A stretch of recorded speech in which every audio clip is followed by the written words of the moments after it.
Here's a number for you. In 1900, the average American died at 50. Not because 50 was old, because so many people died young that the average got dragged down to meet them. Childbirth, infection, accidents that a doctor today would fix in 40 minutes. But if you made it past childhood, if you survived the farm work and the winters and the things that killed your neighbours, if you got to 60, 70, 80 years old, then you had a different problem entirely. Because there were no nursing homes, there were no retirement communities with heated pools and bingo nights, there was no social security check arriving on the first of the month, there was just you, and whatever arrangements you could make. And the people who either loved you enough or needed you enough or felt guilty enough to keep you alive. And if none of those things applied to you, there was the poorhouse, sitting 12 miles outside of town, where the broken and the forgotten went to wait out their remaining years on government porridge and county charity. That's where we're going tonight. Not as historians looking at photographs, not as sociologists measuring poverty rates. We're living it. You're 71 years old. Your hip has been wrong since last spring when you slipped carrying wood in the February mud. You wake up every morning 2 hours before anyone else in the house, lying in the dark, listening to see if today is the day your son Thomas says the words you've been dreading for 6 months.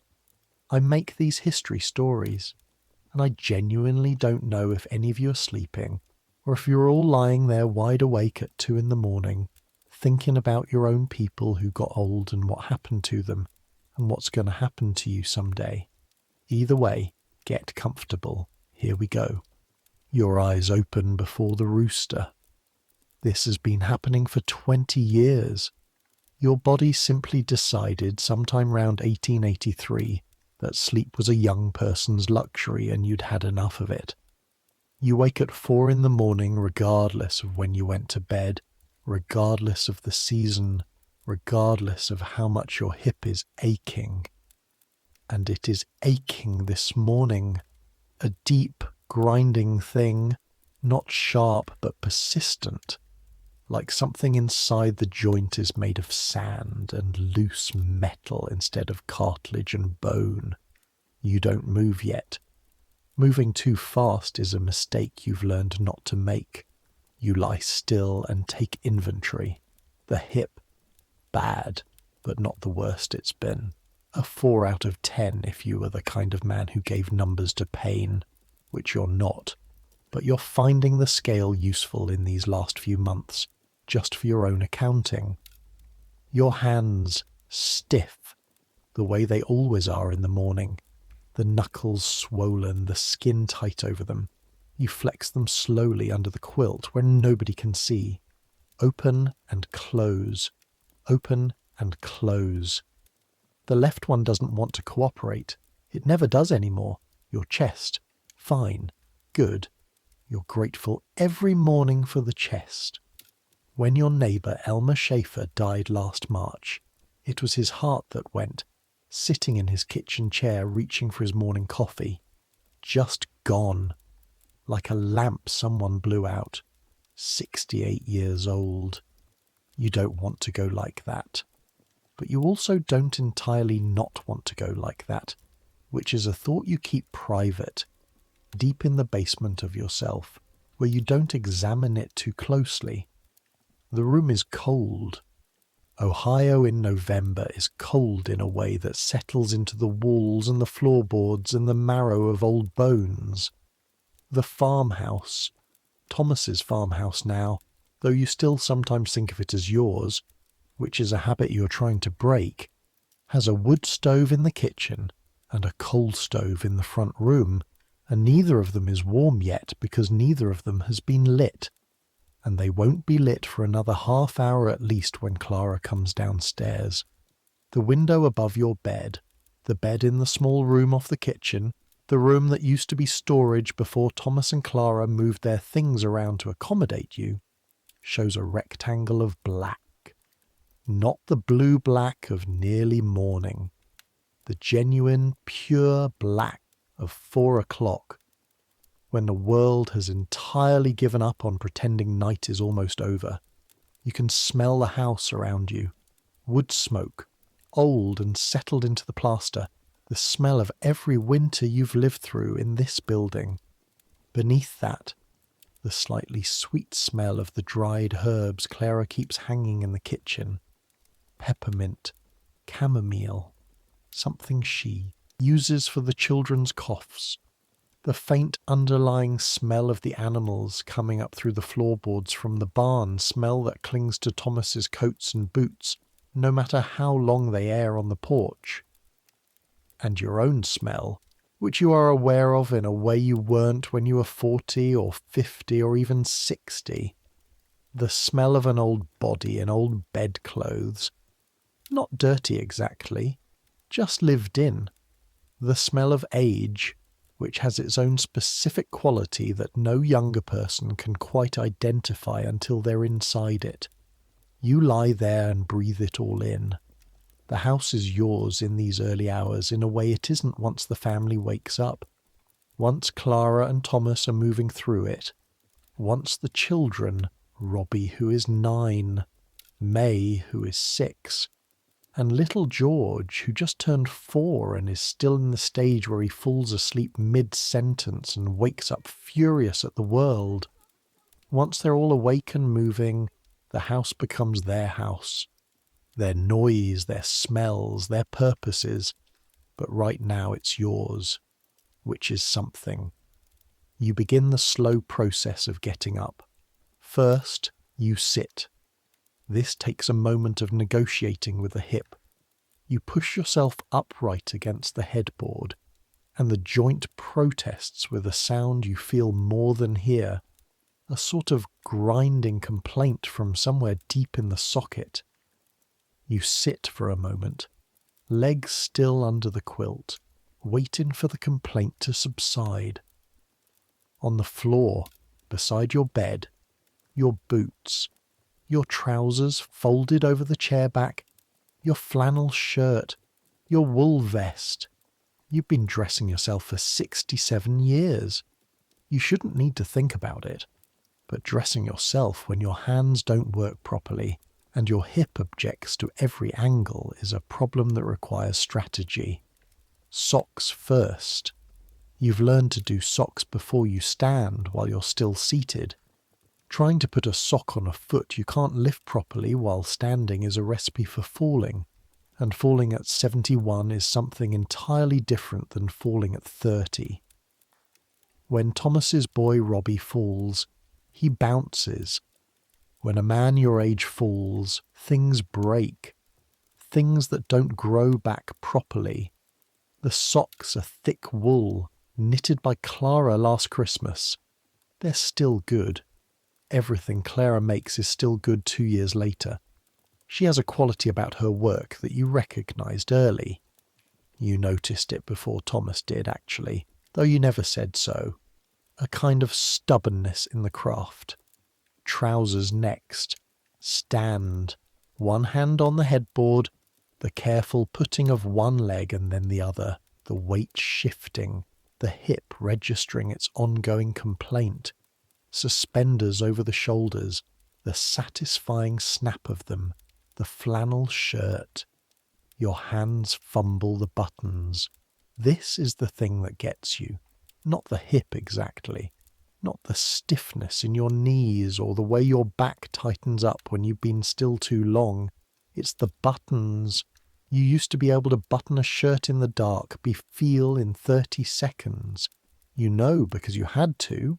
Farm life before dawn means dressing without waking your wife, which you did every morning for 41 years until she died. Now you stand in your cold room, trying to push a smooth button through a buttonhole with fingers that don't quite feel what they're touching, and it takes 3 minutes, sometimes 4. Ida would have laughed at you, not cruelly. The way she laughed at everything, with her whole face involved, Her eyes and her mouth and the way she tilted her head slightly to one side. She would have said something about the buttons getting smaller over the years, which wasn't true but would have been kind, and you'd have said something back, and that would have been the whole first conversation of the day, the small daily ceremony of two people who know each other well enough to speak in shorthand. She's been gone 8 years. You button your shirt. Both hands working together, refusing to make it take longer than necessary. You pull on your boots. This is when the hip earns its rating of 4 out of 10. Bending enough to tie the laces sends a bolt of something bright and specific up through the joint that makes you stop, exhale, wait. You're not holding your breath anymore when it hurts. You've learned that holding your breath makes it worse. You breathe through it instead, a slow in and a slow out, until the bright thing fades back into the grinding bass line. Then you're up. Then you're moving. And this is the part that surprises people who haven't been old yet. Once you're moving, once the body has been convinced to start, it cooperates better than you'd expect. The hip settles into a working ache, something you can walk on if you don't rush it. Your hands loosen up as the blood moves through them. You're not the man you were at 50, not even close. But you're a man who can walk from his bedroom to the kitchen to the back porch without assistance. That matters. You know it matters. You've seen what happens when that changes. The kitchen is dark when you ease yourself through the door. You know this kitchen the way you know your own hands. You built the cabinets yourself in 1874, the same year Thomas was born. 6 months before the birth, actually. Driven by some nesting instinct that your wife found highly amusing in a man who claimed not to have nesting instincts. The cabinets are still solid. You built them to last because you were the kind of man who built things to last, which meant you built them heavier than they needed to be with wood from your own back 40. And now they are heavy and permanent and slightly embarrassing in their solidity next to the newer things Clara has added. You move to the wood stove, the cold iron of it against your palm, the slight give of the latch, which has always had a specific resistance to it. You need to lift slightly and pull, not just pull, and you showed Thomas this about 100 times before he learned it. And now Thomas does it automatically and probably doesn't remember being taught. You open the firebox and find the coals from last night, grey on the surface but still hot if you poke beneath them. You've been doing this every morning for 6 months, the lighting of the fire before anyone else is up, because you need to be useful, because you can do this, because the cost of room and board in your son's house is not paid only in money. There's no money. You have $47 and some change in the tin in your room, but also in purpose. You need to be worth something. The paper comes first, from the stack Clara keeps in the wood box, the kindling dry white pine that splinters and catches fast. Then the bigger pieces, 2 of them, oak from the wood pile on the porch that Thomas and Robbie split last month. Your knees protest when you crouch. Your hip notes the angle. You do it anyway. The fire catches. It always catches. You've been building fires since you were 6 years old, and your father handed you matches and said, "Pay attention," and you paid attention. The paper browns at the edges and then curls, and then the kindling takes it, and the snap and hiss of fire in cold iron is one of the most satisfying sounds in the world. A sound that means warmth is coming, that the cold can be pushed back, that the long black morning will eventually give way to something livable. You close the firebox door, adjust the damper to let the fire breathe, and stand up. The kitchen is yours for 30 minutes. You sit in the chair closest to the stove. Not your chair, technically. No chair in this house is your chair. That was a mental adjustment you had to make when you moved in, that this was Thomas's house and his table and his chairs. But the chair you've claimed by habit, the one with the small gouge in the left arm that matches the gouge you'd make with your thumbnail if you were sitting there thinking hard about something, you sit. You look at the fire through the stove's small glass window. Outside, the black has started its slow shift toward the dark blue that means morning is thinking about coming. You can see this through the kitchen window, the faintest change in the quality of the dark. 4:30 in the morning, 71 years old. The Ohio farm quiet around you, which is not actually quiet.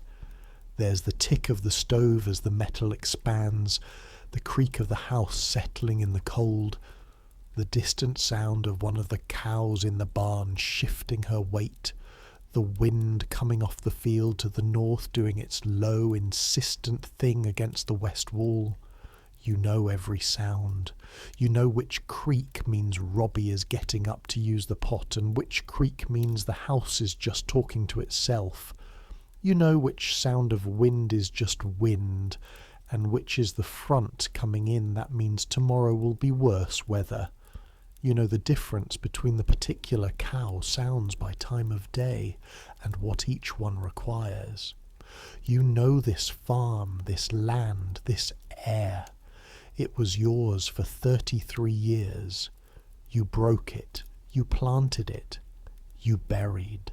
Your wife in the corner of the back field where she always said the light was prettiest in the evening. You buried one child before that, a boy who lived 4 days in the hard winter of 1879, and you buried him there too, and you put stone markers that you cut yourself. You signed the deed to Thomas 4 years ago, when your hip first started and you could see the direction things were going. That was the right thing to do. You know it was the right thing to do. But knowing something is right doesn't mean it doesn't cost you something. You hear Clara's footsteps on the stairs at 5 o'clock. She always comes down at 5 without fail, with the specific rhythm of a woman who has somewhere to be and things to do and isn't going to waste a step getting there. She comes into the kitchen and sees the fire already going, the room already warming, and she pauses for just a half second in the doorway. "Morning, Papa." That's what she calls you. Papa. She's been doing it for 12 years since the wedding, and it stopped feeling strange around year 3 or 4. Her own father died before she met Thomas. You've thought about that sometimes. What it means that she does it so easily, whether it's his absence she's filling or whether she actually thinks of you in the way the word implies. You've never asked. "Morning, Clara." She moves past you to the stove, lifts the lid of the kettle, which you filled from the pump before she came down, another morning task, and nods slightly at the water already in it. She doesn't say thank you. She hasn't for months. This is not ingratitude. This is something else. This is the two of you having found a way to do this together, you and Clara, in the mornings, without making it into something it isn't. You don't need thanks for the fire and the water. She doesn't need to pretend she couldn't do it herself. You do it. She acknowledges it. Morning continues. Hip bad today? You think about lying. Middle, you say. There's some of that liniment left, the one from Dr. Hoover. I know where it is. Another small nod. The clatter of the coffee grinder. Clara has coffee on Mondays and Thursdays, a luxury that Thomas didn't grow up with but that Clara's family did, and she has maintained it as firmly as she maintains everything she believes in. The smell of it starts to fill the kitchen. Coffee, fire, cold coming off the window glass, the creak of Robbie overhead, the first of the children awake, the sound of his feet hitting the floor with the enthusiasm of 9-year-olds who have not yet learned that there is any other way to put your feet on the floor. Morning. Here's what people don't understand about being old in 1903. And when I say don't understand, I mean people living now in this century with their different relationship to old age and usefulness, and what it means to not be working at a peak level anymore. In 1903, your value as a human being in your community was almost entirely defined by what you could produce. This is not a comment about the morality of the time, it's just a fact about the economics of it. A farm requires labour, a household requires labour, children require labour to raise, food requires labour to produce and prepare, heat requires labour to maintain. If you could not contribute labour in some form to the household, you were a drain on it, and everybody knew it. Not in a cruel way, necessarily, in the way that everyone understood mathematics. If the farm could feed 6 people working, and now there were 7 people, one of whom contributed nothing, that was the math. Sitting there on the table with the breakfast dishes never quite named, never quite ignored. The old people who survived best in this era were the ones who found ways to keep contributing. Not the same ways they'd contributed at 40, not ploughing fields or hauling timber or doing the 10-hour days that broke your body down to this point, but other ways. And your name is Harlan Whitfield, born 1832 in Pennsylvania, moved to Ohio with your father's family at age 7, worked this land for most of your adult life. You have been working very hard since the hip started to figure out what those other ways are.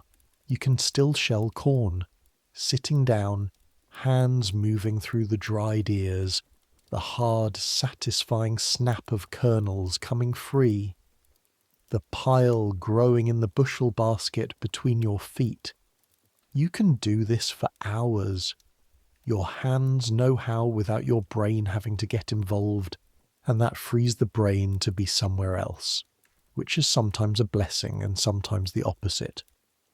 You can still mend harness. This is detailed, exacting work. Wet leather that needs to be stitched and dried and treated, buckles that need their rivets replaced, straps that have worked themselves loose over a season of use. Thomas respects this particularly. Good harness is the difference between work that goes smoothly and work that doesn't, and buying new is expensive, and Thomas knows that the harness his father repairs will last. You can watch the children while Clara does heavy work. This one took you longer to accept. Not because you think watching children is beneath you. You raised Thomas. You understand the actual difficulty of it.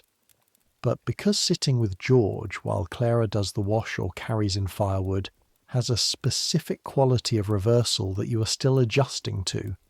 You used to carry the firewood. You used to do the heavy things.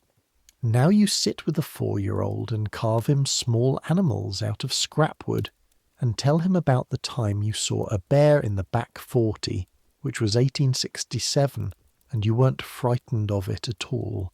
And George's eyes go wide and he says, "Tell me again, Grandpa." And you do. That's something too. This morning, after breakfast, oatmeal with molasses, coffee for you and Thomas, the children's small beer, the thick-cut bread Clara makes on Wednesdays. Thomas goes out to the barn, and Clara goes to the smokehouse, and Robbie goes to school, and May goes with him, and you are left at the kitchen table with George and a pile of dried beans that need sorting. George immediately starts dropping beans into his cup. "No," you tell him, not harshly. The flat tone that means this is a correction, not a punishment. George looks at you. He has Clara's eyes and Thomas's stubbornness in the set of his jaw. Why? Because we're sorting them, not playing with them. Sort first, play second. Why first sort? Because your mother needs them sorted before she can cook them. and we need them cooked before we can eat them, and you need to eat before you can play. George considers this. He's 4. The logic chain is almost visible crossing his face, the effort of following it from beginning to end, the moment where the connection between beans and food clicks into place. Then he starts sorting beans. You sort beans beside him, pulling out the shriveled ones and the broken ones, and the ones with the small dark holes that mean something got to them in the bin. Your fingers move through the beans by feel, the sound of them shifting against each other, a dry wooden rattling, each one with its own weight, the good ones dense and smooth, the bad ones hollow or dusty. George hums while he sorts, a song you don't recognise. Something from school, probably. Clara's been teaching him his letters in the evenings, and apparently his teacher, Miss Hargrove, teaches them songs to help them remember. You hum, too. A different song. An old one, from your mother, which her mother gave her. Something from Pennsylvania in the early years of the century. A slow, 4-beat thing without proper lyrics. Just a shape a voice could follow. George stops humming, listens to yours. What's that one? Something my mother used to sing. Is she dead? She is, yes. Is everybody dead? You sort beans. Everybody who was born a long time ago, yes. Are you going to die? Here it is. Children ask this so directly. They haven't yet learned that this is the question adults arrange their entire lives to avoid asking each other. Yes, you say. George accepts this the way 4-year-olds accept information, completely and immediately, without the layers of distress that adults bring to the same fact. He goes back to his beans. Not today, though, he says. Not today. Good. You sort beans. You need to understand what a day cost in 1903. Everything cost energy. And energy was a thing you had to manage carefully when you were no longer generating it at the rate you once did. Carrying the firewood from the porch to the box, that's a cost. It's a small cost for a young man. It's a calculation for you. Pumping water from the well, that's a cost. Walking to the barn and back, that's a cost. Standing for an extended period, cooking, say, or standing at a workbench, that's a significant cost that you have to decide in advance whether the work requires it. By mid-morning, most of the small tasks are done. The beans sorted, the wood box filled. A chair mended in the corner, one of the back rungs was working loose, and you've been meaning to get to it for a week. And this morning, while the house was quiet, you drilled it out and reglued it with a proper dowel, your hands working through the stiffness, the smell of hide glue that you heated on the back of the stove, warm and animal and fundamental. The chair mended, the beans sorted, the fire banked properly. You've earned your chair. You sit with your pipe and the newspaper that the mail wagon brings twice a week, and you read. Your eyes are still good. This is one of the gifts you've been left with, and you know it. The men who lose their sight in old age lose something you can hardly imagine. The ability to read yourself out of your own circumstances, which is what you do most afternoons. The newspaper is the Milford Gazette, 3 days old by the time you get it. You read about the Wrights, 2 brothers in Dayton not 100 miles from where you're sitting, who apparently flew a machine through the air for 12 seconds last week. You read this twice. Then you set the paper down and look at the ceiling. 12 seconds. Flying. You were born the year the first steam locomotive line was being built in Ohio. You've watched in your lifetime the world go from a thing that moved at the speed of horses to a thing that apparently now moves through the air. You wonder what your father would have made of it. He was a practical man with no patience for foolishness, and you think he would have said something dry about the difference between flying and being useful.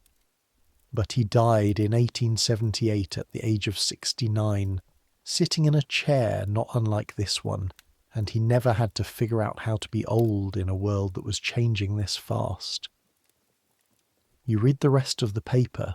There is news of a drought in Kansas, a fire in a mill in Pittsburgh, a new bill in the Ohio legislature about road construction, which is apparently controversial. None of it touches the farm. None of it changes the hour-by-hour reality of the winter morning outside your window, the bare fields, the grey sky threatening snow, the barn where Thomas is working with the sound of his movements coming across the yard on the cold air, the specific sounds of a man doing the morning chores, the scrape and thud of feeding, the lower sound of the horses, one of them with her seasonal cough that Thomas is treating with a poultice you suggested, because you've treated that cough before on that particular animal's grandmother. The knowledge you carry is useful too. You have to keep reminding yourself of this. Here's what nobody tells you about getting old in a family. The problem isn't that they stop loving you. Most of them don't. Thomas loves you. You can see it in the way he talks about you to his neighbours, with a specific kind of pride. My father, who farmed this land for 30 years, and in the way he asks your opinion on the farm decisions, not always taking your advice, but always asking for it, which is a consideration that matters to you. The problem is subtler than that. The problem is that dependency changes the shape of a relationship, slowly, over months, in ways that both people feel but neither person has the words for. You used to be the one who knew things, who had done things, who had authority and competence that others deferred to. You were Harlan Whitfield, who built this farm, who survived the hard winter of 79 when 6 families in the county lost everything, who voted in every election since Lincoln's first, who served on the church council for 22 years. Now you are the old man who cannot button his shirt quickly, and Thomas is the one who knows things, and Clara is the one who runs the house, and the children are the future, and you are loved. You tell yourself this. You believe it. But you're also a problem to be managed, a cost to be absorbed, a mouth to be fed through a winter that is already looking tight, because the corn yield this fall was lower than expected, and the price for it was lower than last year. And Thomas has the look around his eyes that you recognize from looking in the mirror in the hard years. You recognize it because you had it. The look of a man calculating whether the numbers will hold. In 1903, in rural Ohio, there is no safety net below the family. You have neighbors who will help in a crisis. You'll get to them shortly. But the daily provision, the ongoing feeding and housing and care of the old, that is the family's responsibility, full stop. There is no government office to call. There is no program. There is no check in the mail. There is Thomas, and there is the alternative. And the alternative is 12 miles down the county road. You're aware that the word is spoken sometimes. Not around you. Not within your hearing. Because Thomas and Clara are careful people who love you. But you've been in enough barns and enough post office lines and enough church parking lots to know how these things go. You know what it means when a man greets his neighbours a beat too long before answering a question. You know what it means when the conversation near you changes register slightly when you approach. The county poorhouse, the almshouse in Milford. You know what it is. You've known about it your whole life, the way everyone in the county knows about it, the way you know about the river or the highway. It's there. It exists. It has its specific purpose. You've just never had cause to think about it personally before last spring, And now it lives in the back of your mind like a dark room you don't go into but you're always aware of. Clara's back from the smokehouse by 10 o'clock, cold-cheeked and smelling of wood smoke and cured meat, her breath making small clouds in the kitchen doorway. "George," she says, and then stops. George is asleep.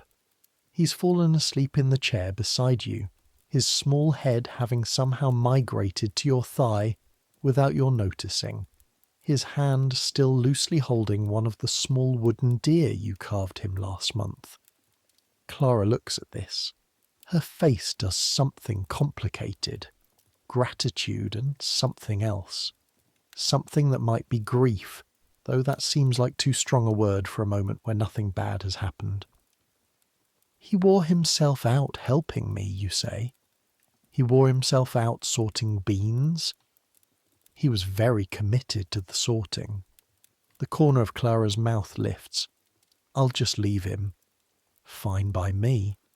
She moves around the kitchen quietly, not disturbing the sleep. Hangs her coat. Washes her hands in the basin. The water cold, she hisses slightly through her teeth at the temperature, and begins the preparations for the noon meal. You stay in your chair. George's weight against your leg is warm and specific. The weight of a 4-year-old sleeping is different from any other weight in the world. Totally slack, totally trusting. The weight of a creature that has no awareness of danger. You had this with Thomas, 3 or 4 years old, falling asleep against you while you read, or while you sat by the fire. You had it once with the boy who only lived 4 days. That weight was different, lighter and somehow heavier at the same time, the specific weight of something fragile that you know you cannot protect. George's weight is just George. You put your hand on his back and feel him breathe. Noon brings Thomas in from the barn, stamping his boots clean on the porch, smelling of horses and hay and cold. He's 31, your son, and he has grown into a solid man. Not tall, not dramatically built, but the kind of physical steadiness that comes from doing hard outdoor work since childhood. The kind where the muscles are packed in and permanent and don't show off about it. He looks like his mother. You've told him this. He doesn't believe you. He looks in the mirror and sees you, the jaw and the brow. But it's Ida's eyes he has, and her way of carrying himself. That slight forward lean, like he's always moving toward whatever needs doing. Pa. He sits across from you at the table, helps himself to the bread already laid out. Thomas. Hip? Middle. He nods. Accepts this the way Clara accepted it this morning, as information, not as something requiring action.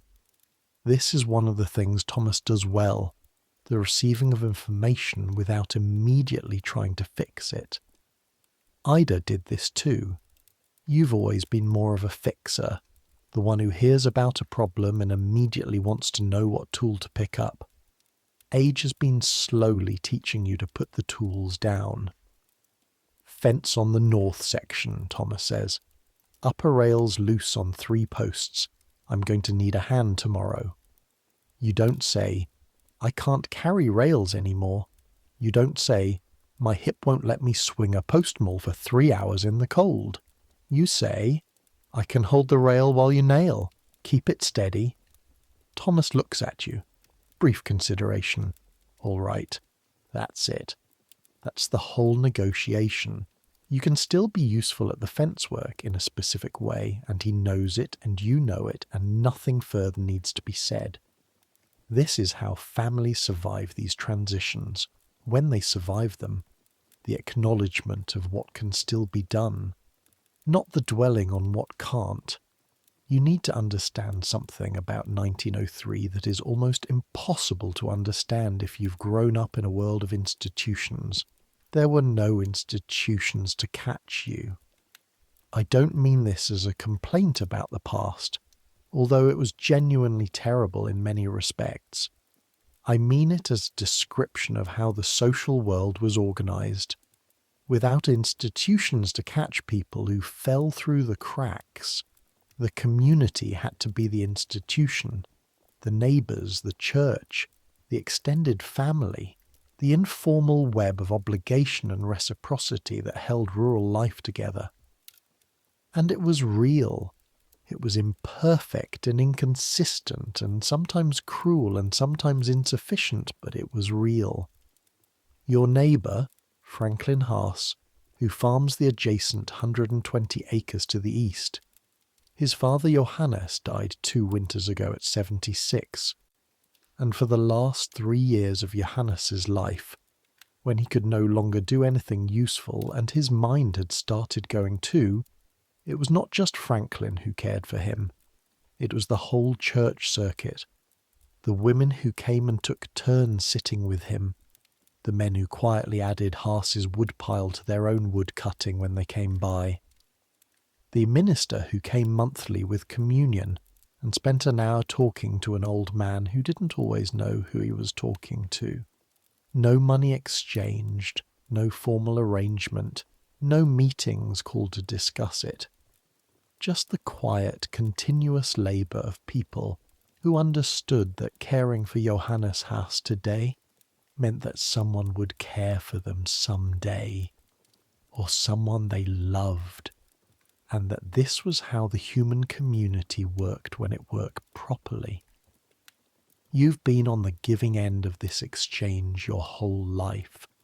The Schreiber family 3 miles north, who lost their harvest to a hailstorm in 1886 and didn't starve because the whole valley brought food to their barn.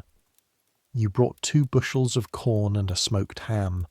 The Kelly widow, whose husband died in 1891 and left her with 4 children and a mortgage, and you spent 3 Saturdays that fall helping her older boys get the corn in before the rains.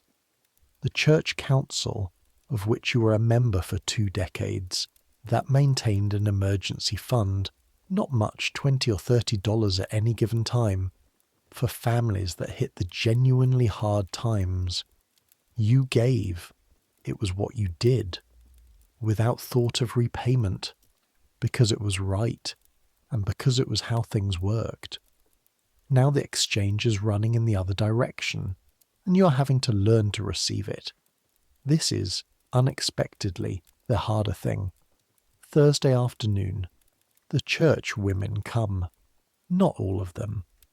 A rotating group of 3 or 4, the older women of the congregation who have organised this the way they organise everything, quietly, without announcement, with the competence of people who have been organising things for decades and see no need to make a fuss about it. Mrs. Vogel, who is 65 and still moves like a younger woman, all precise quick movements, her black dress never quite touching the ground when she walks. She brings bread, always bread, and the bread is always perfect, a dense, dark German loaf that her mother brought from Bavaria, and her mother's mother before that, the recipe unchanged, the crust exactly as hard as it should be, and the interior exactly as soft. Mrs. Prentice, who is 70, the same age as you roughly, who comes and sits with you sometimes while the others help Clara, and who is the only person your age in your immediate social circle, and therefore the only person with whom you can have certain conversations that the younger people don't quite have the context for, and young Ruth Schreiber, who is only 22 but who comes because her mother was one of the church-going women, and Ruth has grown up in the expectation of this kind of mutual service, and who works harder than anyone, who when she enters a household appears to assess instantly what most needs doing, and then does it without being told. They come in the Thursday afternoon, they sit in the kitchen, they drink Clara's coffee, they talk, and the talking, you've come to realise over these months, is the point. Not the bread, though. The bread is excellent. Not the work that gets done, though Ruth will have mended 3 things and organised a shelf and scrubbed the porch floor before she leaves. The talking is the point. Because this is what isolated farm families needed more than anything in 1903, more than food, more than physical help. They needed the presence of other people. They needed to know they were part of something larger than their 4 walls. They needed news and gossip and the reminder that human life was still happening out there in all its complicated variety. Mrs. Prentice sits with you while the others help Clara. She's a small woman, Eliza Prentice, who has been small her whole life and makes no apologies for it. Her husband died 4 years ago. She lives with her daughter and her daughter's husband, a situation almost identical to yours, mirrored. She has a dry humour that you've always appreciated, the kind that tells the truth about things without quite saying the truth directly. Hip, she says, not quite asking. Still there. Mine too. She means her knees. She had a fall last year that changed the way she walks. A slight asymmetry now. Left side bearing more weight than right. The right knee done in a way that no amount of liniment is going to fix. Cold helps it, you say, until it doesn't. It doesn't anymore. You sit for a moment with that. The fire between you in the stove, the coffee warm, the smell of Mrs. Vogel's bread already filling the kitchen with something like security. Hanson, Eliza says. You know what she's saying. August Hanson, who lived 3 miles south, who had a stroke in September and has been... Clara went to see her on Tuesday, you say. Lydia. She told me. Eliza sets down her cup. He's not going to come back from this one. No. She can't manage him alone. The boys are in Cincinnati. I know. A pause. The fire.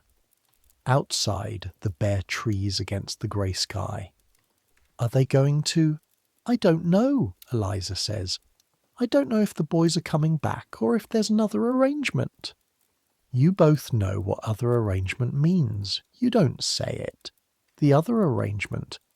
Let me tell you what the county almshouse actually was, because it is important that you understand it not as an abstraction, but as a specific physical reality that hung over the life of every old and vulnerable person in this county.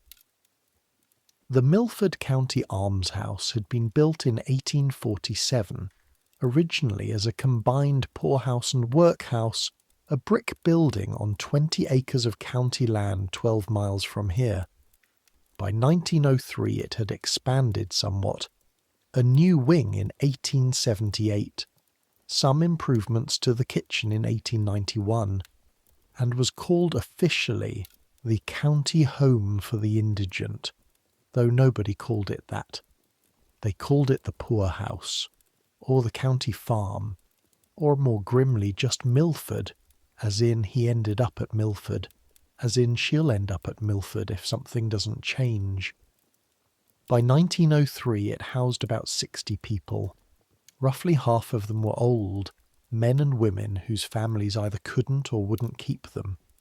Some of them were mentally ill, what the era called feeble-minded or lunatic, the language brutal and clinical at once. Some were simply desperately poor, some were disabled, some were alcoholic, some were children, orphaned or abandoned, placed there by default because there was nowhere else for them. They all lived together. The categories were not carefully separated. The conditions varied enormously by county, by decade, by superintendent. Some county homes were run by decent people who did their best. Some were run by people who saw the residents as a labour resource to be exploited. Some were genuine hellholes, overcrowded, cold, the food not quite sufficient, the medical care non-existent. Milford in 1903 is... You're going to find out.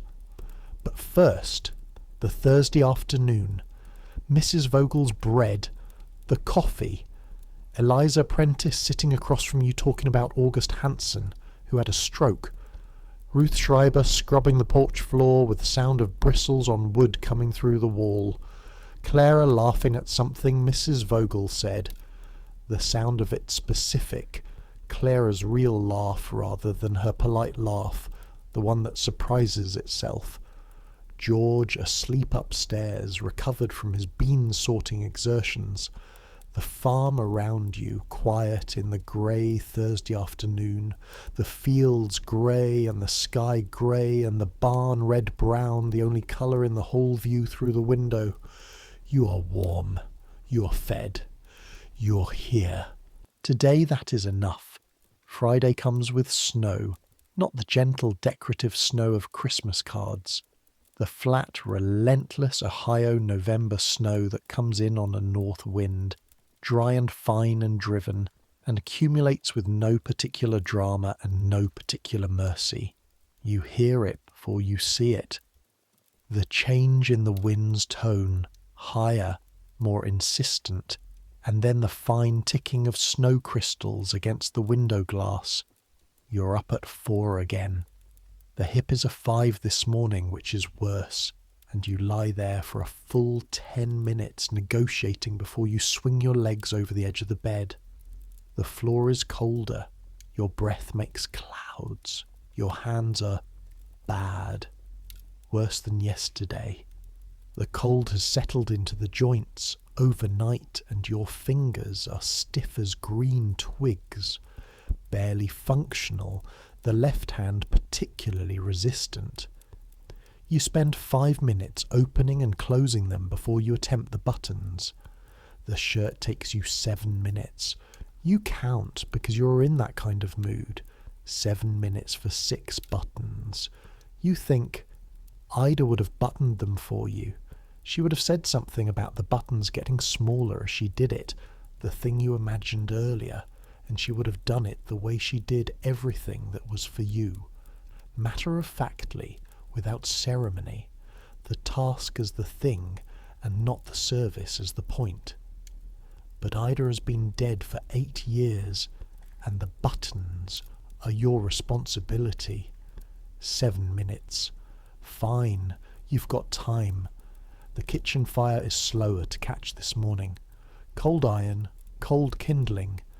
The draught through the stove changed by the wind direction. You hold the match longer, cup it with your less bad hand, the right, and coax the paper with more patience than you usually need to use. The fire catches eventually. It always catches. You sit with the cold and wait for the warm. Here is something about physical decline that nobody warns you about. It is not linear. You would think, if you haven't been through it, that it would be a straight line downward, each day a little worse than the last, the graph of your capacity declining at a measurable rate that you could predict and plan around. It is not like that. It is like weather. Some days you wake up and the hip is barely a 2, and you move through the morning with something almost like the energy you had 10 years ago, and you find yourself forgetting, genuinely forgetting, that you're 71, that there are things you can't do anymore. You carry a load of wood that's too heavy for you and don't pay for it until the next day. You spend an hour at the workbench and only notice your knees when you try to stand up. And some days it's a 5 from the moment you open your eyes, and you calculate every movement from breakfast to bedtime, and by afternoon you're in your chair, and the newspaper is unread in your lap, and you're watching the fire and thinking about nothing in particular, the mind having gone quiet in the way it does when the body is using all the available resources. The hard days are harder when they come without warning. You've learned, slowly, against every instinct you have as a man who planned and managed and prepared, to not plan around the good days, to build your expectations around the bad ones and let the good ones be a gift. This is not how you lived your first 60 years. This is what 71 has been teaching you. Thomas comes in at breakfast with snow on his coat and the look of a man revising his plans. "North fence will wait," he says, sitting down to oatmeal. "The snow won't last more than a day." "Maybe," he eats. "I've got the winter seed accounts to go over anyway. You want to look at them with me this afternoon?" You do. You actually do. This is the work you're still genuinely good at.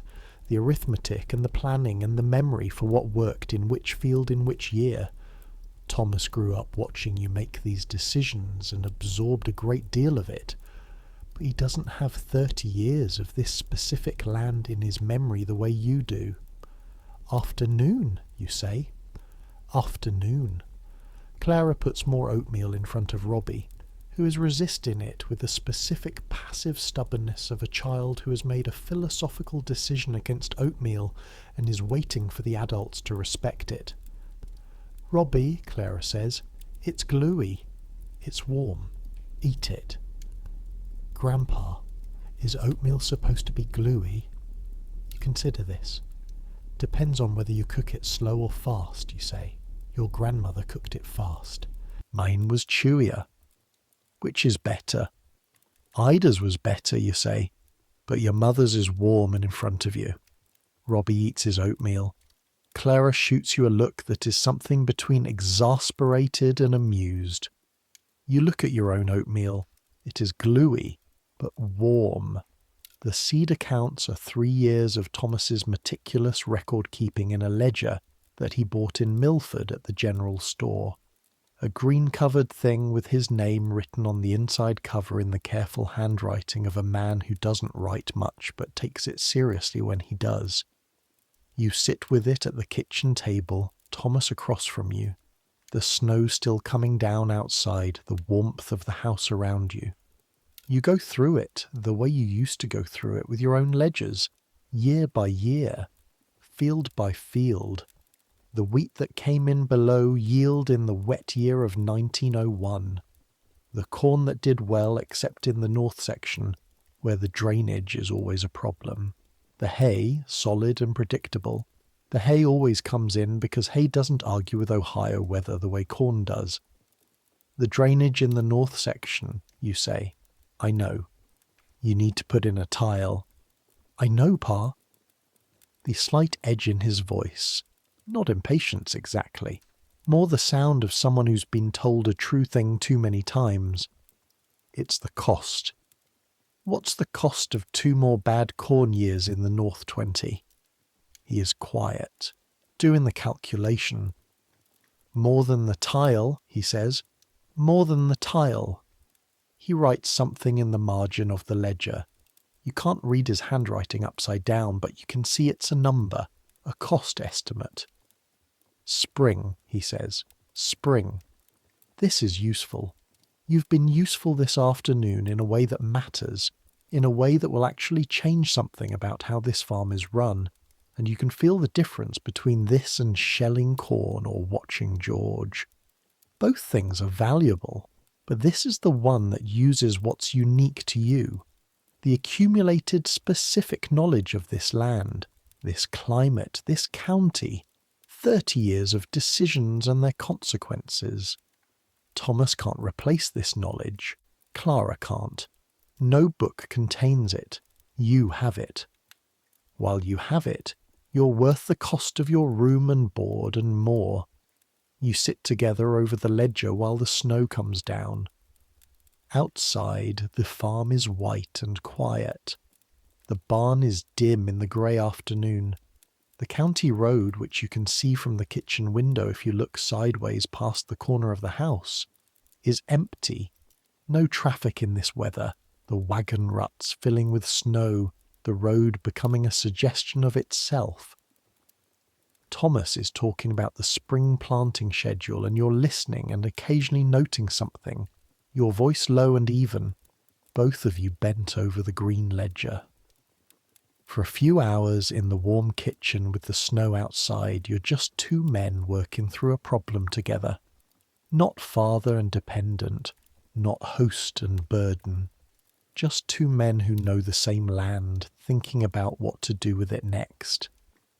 You go to Milford on the second Saturday of December, not to the almshouse, to Milford the town, which contains the almshouse but is also just a town, with a hardware store and a grain elevator and a Methodist church and a print shop.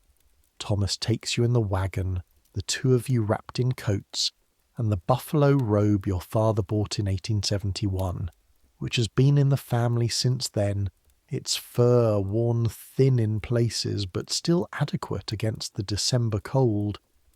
The horses know the road.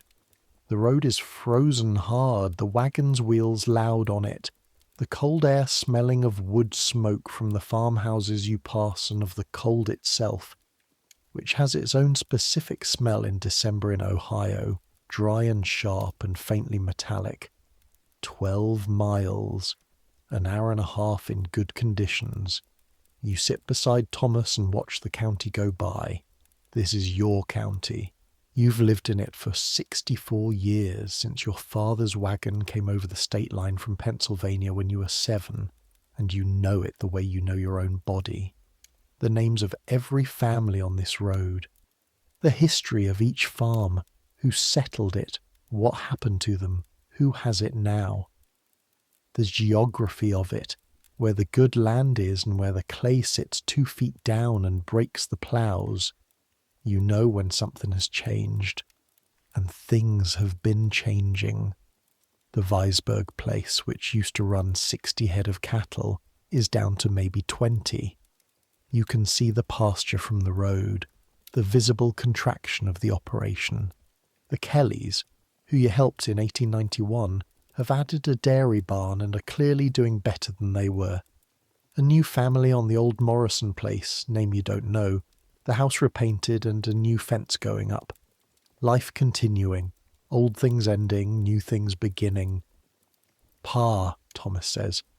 I need to stop at the county home while we're in Milford. You don't say anything for a moment. Why? Because the township supervisor asked me to. I'm on the board now. You know I got appointed in September. We're supposed to do quarterly inspections. I didn't know you'd gone in September. You were having a bad week. I didn't. He stops. I should have told you. You should have. A pause. The horse's hooves on the frozen road. The cold air. Do you want to come in, Thomas says, or wait in the wagon? You think about this for a long time.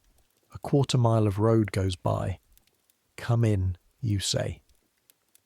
The county home sits at the end of a lane off the Milford Road, set back from the highway by maybe a quarter-mile. A position that you now understand with your whole body is not accidental.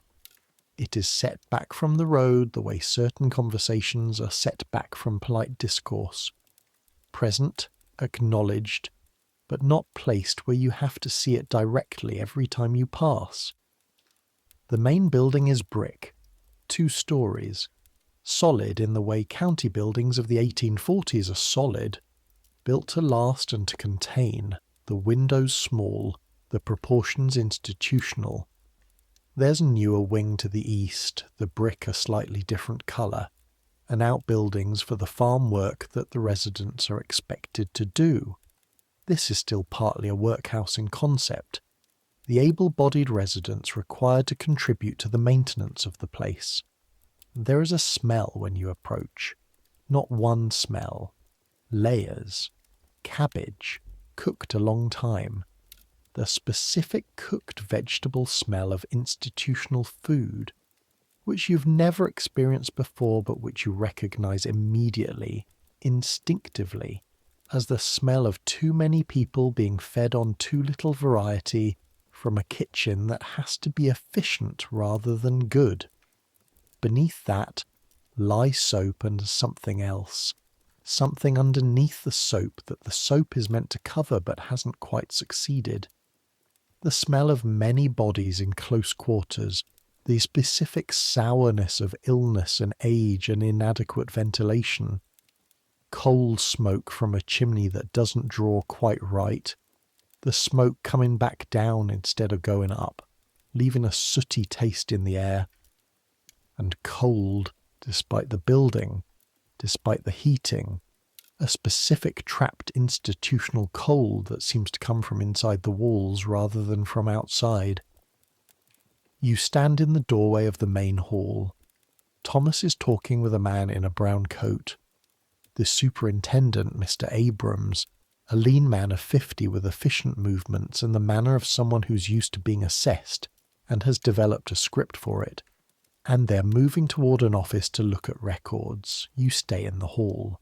The hall is long, lit by small windows at each end, the light winter thin and insufficient. Along each side, doors to rooms. The doors are open, mostly. You look into the nearest room. 8 beds. That's what you count.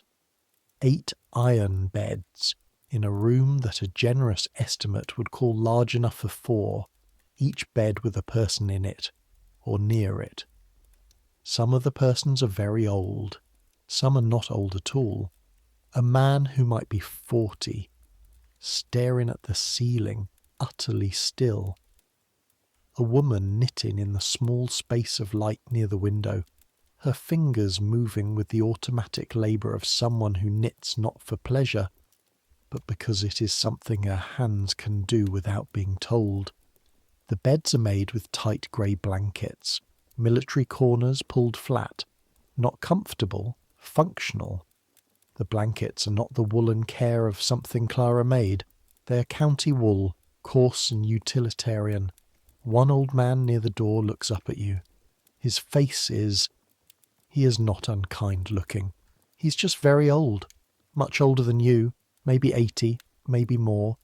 His hands rest on his thighs, and they are remarkable hands. Enormous, swollen at every joint. The hands of a man who worked outside for 60 years, and whose body has continued the process of aging well past any useful point. He looks at you. You look at him. He says nothing. You say nothing. Then you walk further down the hall. There a common room at the end. A large room with a fireplace. Actual fire, burning, the heat of it a relief, and chairs arranged around it, and about 15 people in the chairs, and the scene is not overtly terrible. People are sitting, some are talking. 2 men are playing cards with the focused silence of card players everywhere. One woman is asleep in her chair, her chin on her chest, breathing audibly. It is not a torture chamber. You need to be honest about this. It is a place where people wait. That's the thing that strikes you. The specific quality of the waiting. The chairs all facing inward toward the fire. The day outside visible through the windows but separate. The outside world going about its business 12 miles from here while the people in this room wait. For what? For meals. For sleep. For spring. Maybe. If spring means something. The ones who work the farm might have something to look forward to in spring. For death. For some of them. And the waiting for death is not despair exactly, but a specific kind of patience. The patience of someone who has made their final peace with something and now just has to let the time pass. You stand in the doorway. A woman near the fire looks up at you. She's 70, maybe 65. Not as old as you'd expect. She has the look of someone who was here before she was very old. Perhaps poverty, perhaps something else. Her eyes are sharp. She holds your gaze. Visitor, she says. Yes. Relation to someone here? No, my son is on the township board. She nods. Her hands are in her lap, idle. The hands of someone who used to do something with them. Is it very bad here, you ask? And you ask it quietly, in the direct way you've learned to ask things at 71, because at 71 you don't have time for the indirect way. She considers the question. It's better than the street, she says. Mr. Abrams doesn't hit anyone. The food isn't quite enough, but it's something. The room is cold in February. How long have you been here? 4 years. She looks at the fire. My husband died and then my daughter moved away.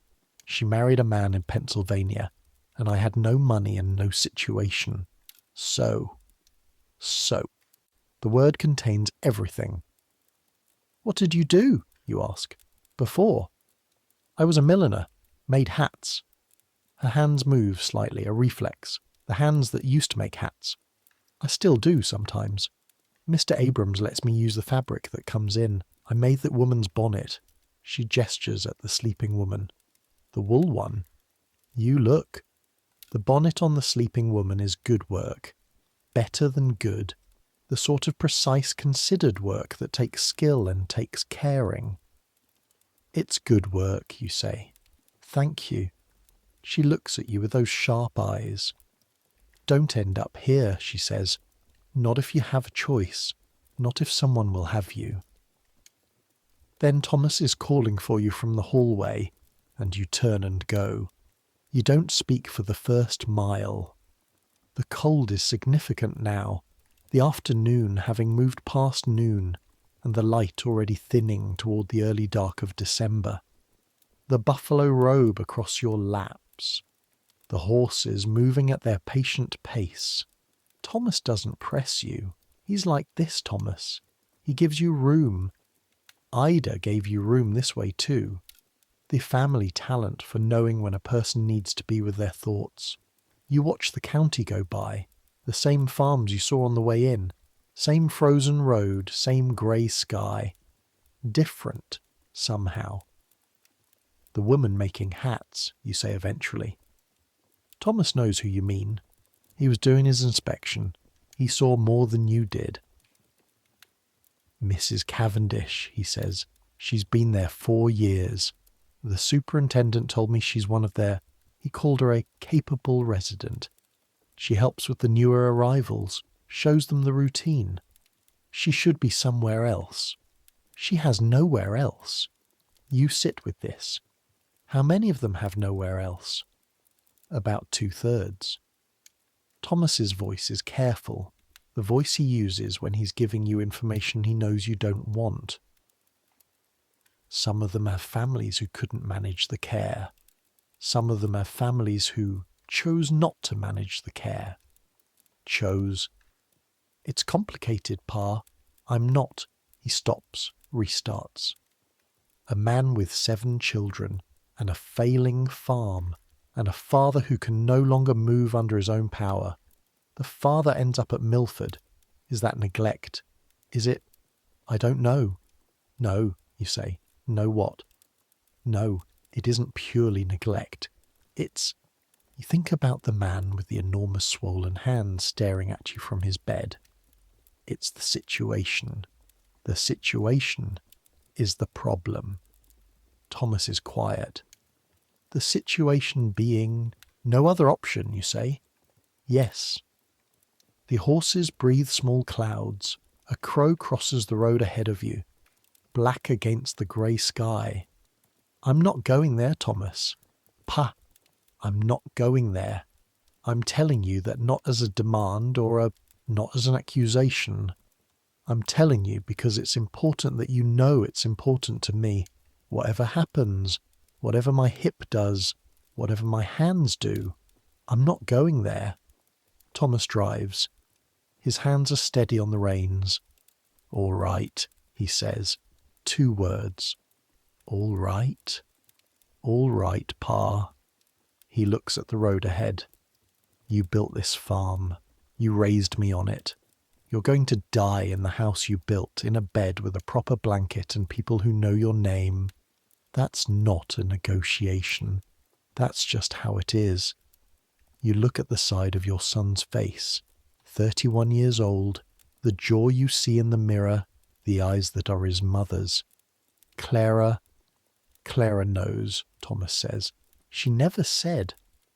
She doesn't say things like that. She does things like that. He glances at you sideways. Who do you think moved the storage room? Who rearranged the whole back of the house so you'd be close to the kitchen and not have to use the stairs? You hadn't thought about who specifically made the decision. You'd come from the hospital, the small cottage hospital in Milford, the hip 6 days after the fall, and the room was arranged, and that was that. It was Clara. Clara, who is not your blood, who married into your family and rearranged her house and her life around a man who cannot button his shirt quickly, who has quietly built a structure around you so that the worst doesn't happen. The county road, the farms, the grey sky pressing down. Thank her for me, you say. Tell her yourself. I will. Tell her tonight. Don't wait. All right. The horses bring you home. You tell Clara that evening after supper when Thomas has gone to check on the animals and the children are in bed. You tell her simply and directly, the way she tells things. Clara doesn't do ceremony or preamble. You tell her what Thomas told you, that it was her decision, the room, and you say thank you. She's washing dishes. She doesn't stop washing dishes. Your family, she says. 3 words. That's all she says. She keeps washing. The sound of the water, the specific domestic sound of wet dishes against each other, the drip of water into the basin, the kitchen warm and lamplit, the snow outside pressing against the window. Your family. You go to your room. December comes with the particular Ohio winter quality of days that are short and grey and cold in a way that isn't spectacular. No blizzards, no drama, just a sustained diminishment of light and warmth that the body gradually adjusts to, like the body adjusts to age, not in a single dramatic event, but in the slow negotiation of a changed world. You settle into winter routines, morning fire, morning sorting of beans or shelling of corn or mending of whatever needs mending, the noon meal, afternoons with Thomas over the ledgers or with the newspaper or with George, who has developed an opinion on the carved animals and has requested specifically a horse with a long tail, which you're working on. The horse is proving difficult, the tail specifically. Getting the proportions right in a piece of wood this size, 4 inches long from a scrap of walnut, requires a precision that your hands only give you on the good days. You've started it 3 times. Each time you get to the tail and something goes wrong, the grain of the wood running the wrong way, or your chisel catching and removing more than you intended. George checks on your progress daily. Is the horse done? Not yet. Why not? Tails are hard. George considers this with the philosophical openness of 4. Maybe no tail, he suggests. Horses have tails, George. Maybe a short tail. A short tail, you say, is a compromise I'm not prepared to make. George goes away. You work on the tail. The church is its own calendar. Sundays bring you out into the cold and into the white-painted interior of the First Methodist Church of Harwick, which has stood on its corner since 1851, and which you have been attending since 1854, which means you have 60 years of Sundays in this building. You sat in this pew with your mother. You sat in this pew with Ida. Thomas was baptized here. He was married here. George was baptized here. The minister is new, young, 30-something, named Whitmore, who came from a seminary in Columbus 3 years ago, and who preaches with genuine conviction and an occasional tendency toward length. You like him. He preaches about what actually happens to people, which is not a universal quality of ministers. Some ministers preach about the theoretical human being in the theoretical situation, and there's a philosophical interest in that. But Whitmore preaches about the people he can see in front of him, the actual struggles of the actual lives he knows about. He preaches this Sunday about the older members of the congregation, how caring for them is not a burden to be managed but a privilege to honour, how the knowledge they carry is irreplaceable, how the years of service and labour they've contributed to the community represents a debt the community has a responsibility to repay. It is a decent sermon. Several people glance at you during it, not unkindly. The acknowledgement of someone who has become an example, which is not the most comfortable position. You sit straight, you listen. After the service, the small social moment outside the church, people stamping their feet against the cold, the women in their good coats, the men with their hats in their hands. You're surrounded by people who have known you for decades, people who came to your wife's funeral, who helped you when the East Bar needed roofing, who have eaten at your table and whose tables you have eaten at. Old Peters shakes your hand with both of his. He is 82 and he is not well, and everybody knows it, including him. But he still comes to church on Sundays, supported by his granddaughter on one side and his cane on the other, because coming to church on Sundays is what he does and has always done, and he will do it until he can't anymore. Hip, he says. Doing, you say. He nods. He has his own catalogue of aching parts. He does not need details, just the general status. Come over Wednesday, he says. Bring Thomas if he'll come. I've got something to show you in the workshop. Been working on a thing. What thing? A surprise. His eyes are still lively. 82 years of living, and whatever is currently happening to his body has not yet touched his eyes. You remember my father's surveying tools? The brass ones. I've been restoring them. He almost smiles. 40 years of rust on some of them. I've got them looking like new. I'll come Wednesday, you say. This is what survival looks like at 82 in 1903. You go to church. You restore the brass surveying tools your father left you. You have something to show someone on Wednesday.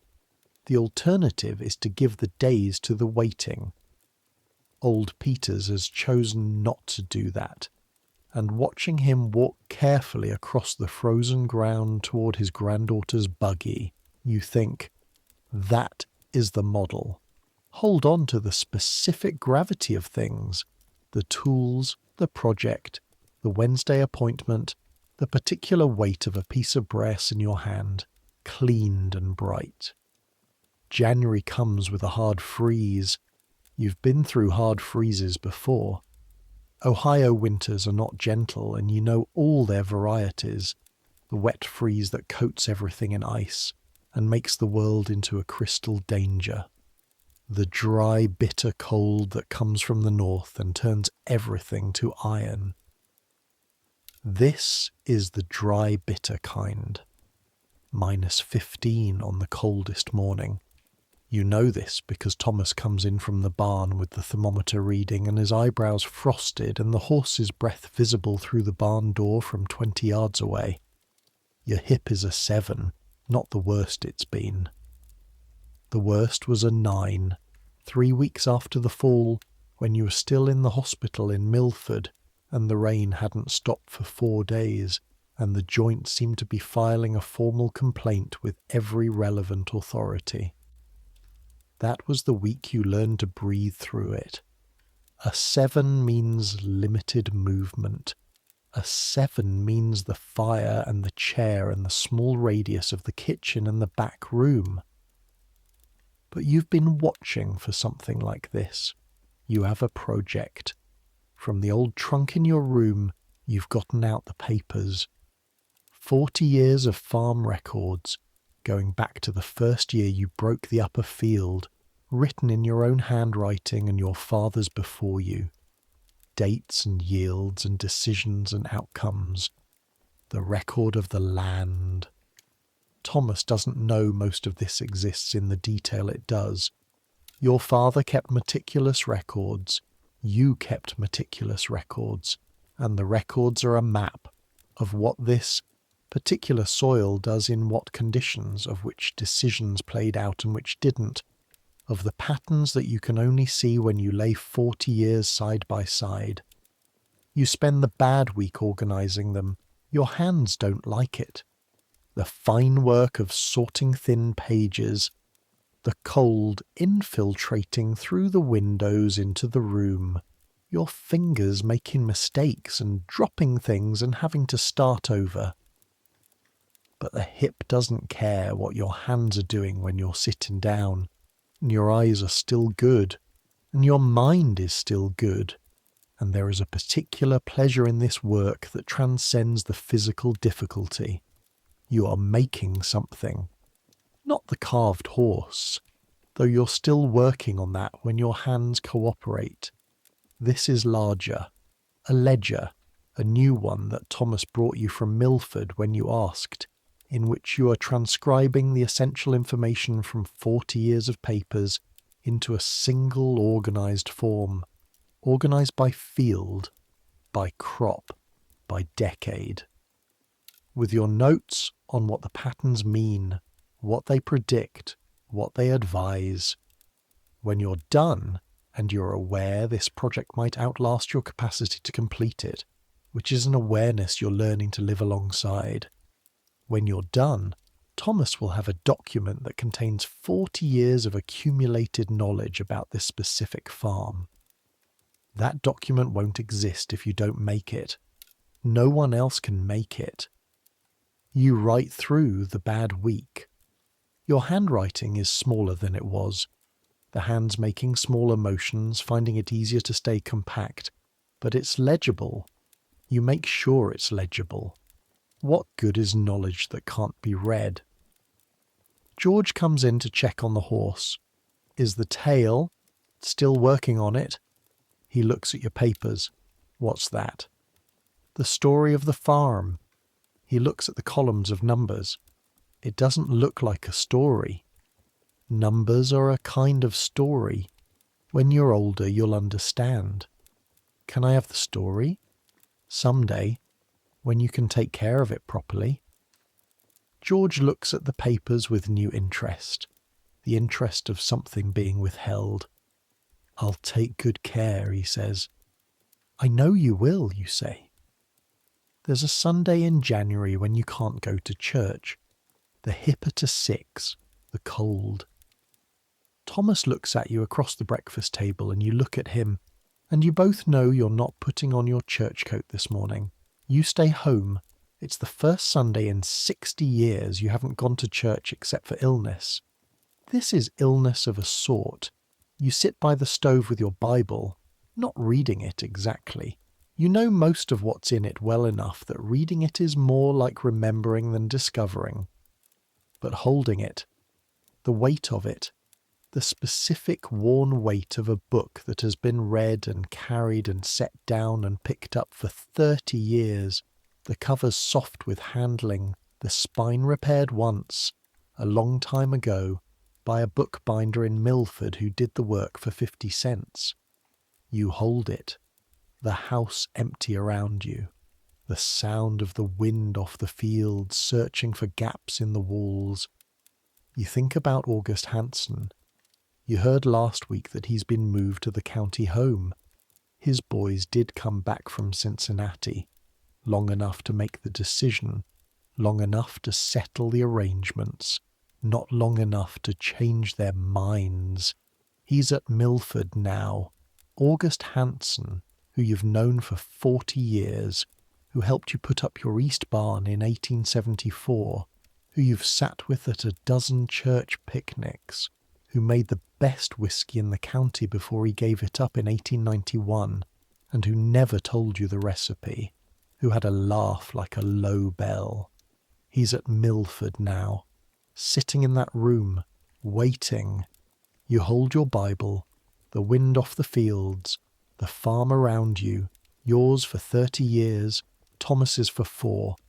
In the corner of the back field under the stone you cut yourself, Ada. This is what survival costs in 1903.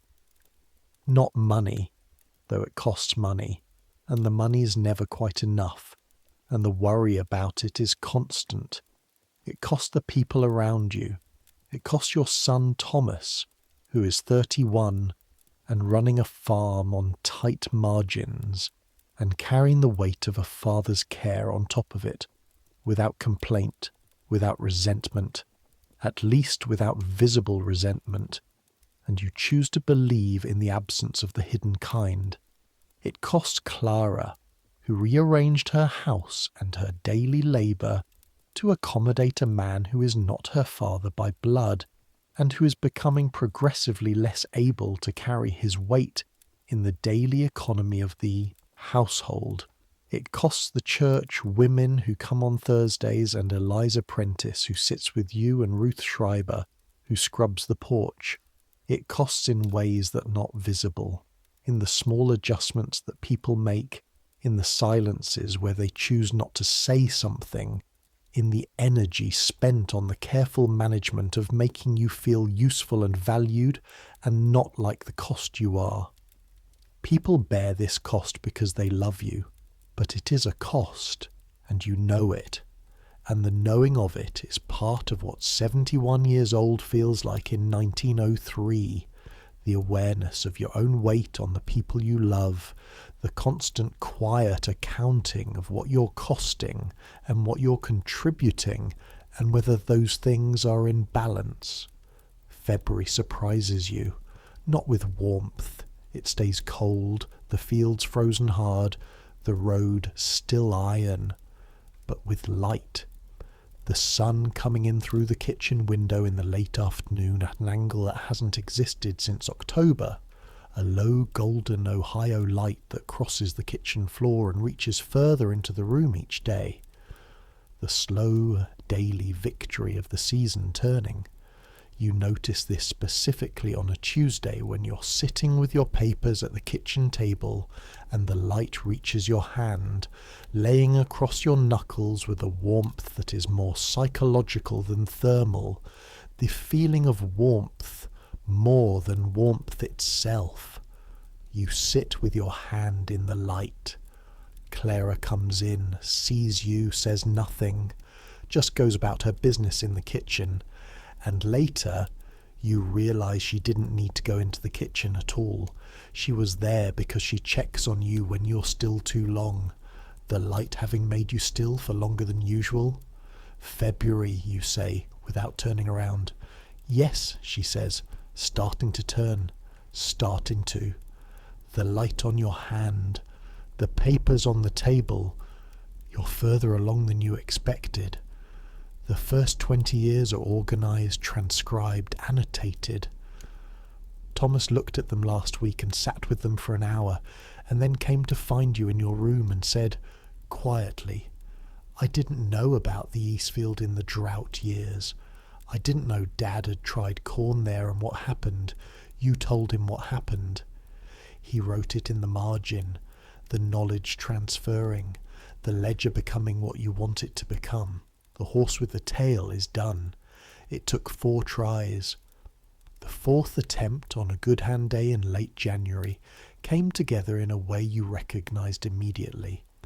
The grain of the wood running the right direction, the chisel moving through the walnut the way a good chisel moves when everything is right, the tail coming out with a natural curve that you didn't plan but that appeared as if it was always in the wood waiting to be found. George receives it with an intensity of pleasure that is one of the best things you've seen in years. He holds it in both hands, your horse of about 4 inches, walnut brown, the tail curving back the way a horse's tail goes when it's just been fed and is feeling good about things. He holds it with both hands and looks at it, turns it over, holds it up to the light. It has a long tail, he says. It does. You didn't make it short. No compromises, you say. George looks at you over the horse. I'll keep it always, he says. And children mean this when they say it. At 4, they have no concept of the entropy that takes everything eventually. The lost toys, the forgotten gifts, the things that survive decades and the things that don't. He means it with his whole self, the way children mean the permanent things. You have no idea if the horse will survive. Walnut is hard wood. The craftsmanship is good. Maybe George keeps it. Maybe it gets lost. Maybe decades from now it's in a box somewhere and George is an old man who finds it and doesn't quite remember where it came from. Good, you say. The winter breaks in March. Not all at once. Ohio springs are provisional, the cold returning twice and 3 times before giving up for real. But the quality of the air changes, the specific promise of it, the smell of mud and potential underneath the cold. You walk to the barn one morning, not for any particular reason, just to walk. You make it to the barn and back, the hip complaining at a 3 is a gift, a 3 means movement, and you stand on the back porch after, and breathe the early March air, and feel something unclenching in you that has been clenched since November. Thomas sees you from the field, raises a hand. You raise yours back. The spring planting comes with the work you can still do, and the work you watch being done. The North Section drainage project starts in May. Thomas hired the Weisberg boys for a week to do the heavy digging, and you spent 2 days at the site directing the placement of the clay tiles, which need to run true and at the right grade or they don't drain properly. The work takes 3 days. On the 3rd day, when they open the test area and the water moves the right direction through the right channel, Thomas stands back and watches it for a moment. "You were right," he says. "Of course I was right. The corn will do better in the North 20. Yes, it will."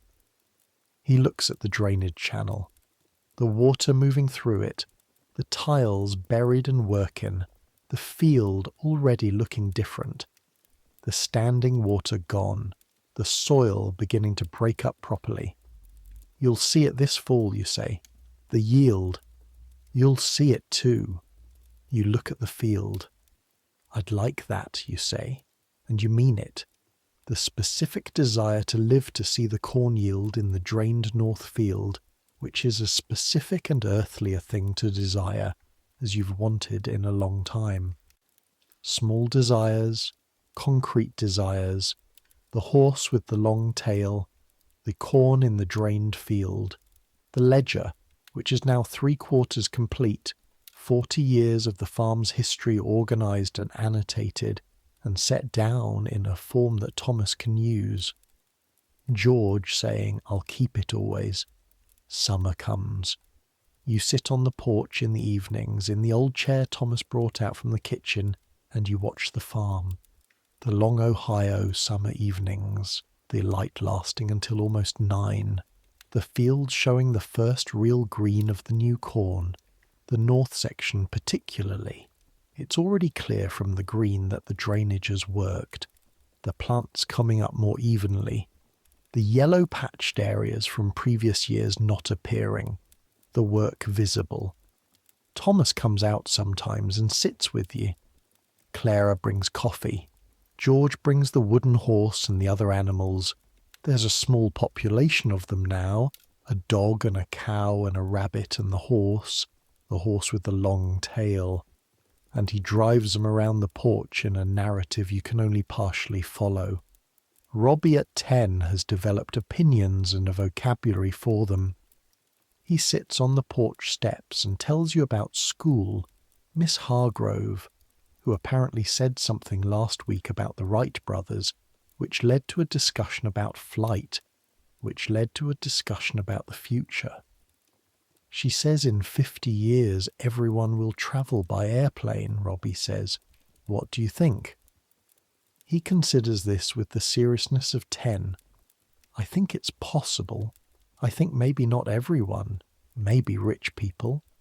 Maybe. What do you think will happen in 50 years, Grandpa? 50 years. 1953. You try to imagine it. The farm, if it survives. Thomas would be 81, Robbie 58, George 54, George with his wooden horse at 54. I think you'll be doing things I can't imagine, you say. Like flying? Like flying and other things. What other things? If I could imagine them, they wouldn't be that new. Robbie considers this, accepts it. The evening light on the fields. Your hip is stable in the summer. Not better. You've accepted that better is not in the plan, but stable. A 3 on most days.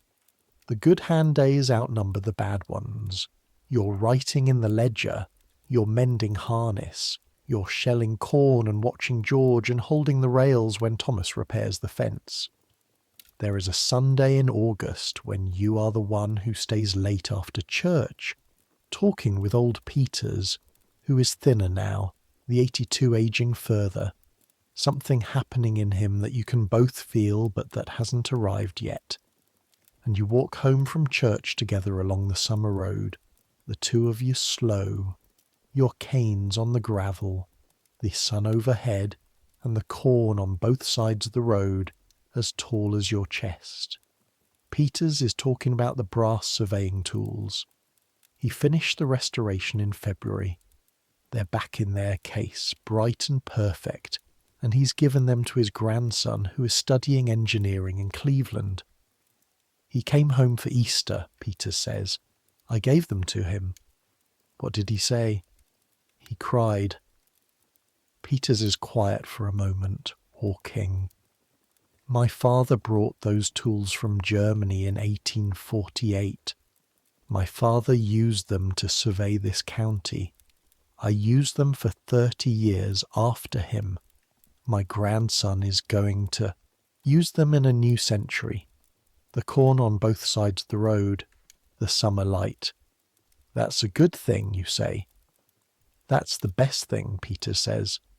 When something you've touched keeps going. The brass tools, surveying a new century. The ledger, 40 years of the farm's history, being added to as you write. The wooden horse with the long tail. When something you've touched keeps going. September. George gets sick on a Thursday. The specific childhood sick that in 2024 you take to the paediatrician for 2 days of antibiotics. The throat fever, the red flush on the cheeks, the child who is burning from the inside and who alternates between frightening stillness and desperate crying. In 1903, you pray. You also do the things you do. Cold cloths on the forehead, the willow bark tea that everyone knows about, the specific broth that Clara makes when children are sick, the watching and the waiting and the measuring of the fever with a glass thermometer that Thomas bought in Milford 2 years ago, when the children were born fast enough that you needed one.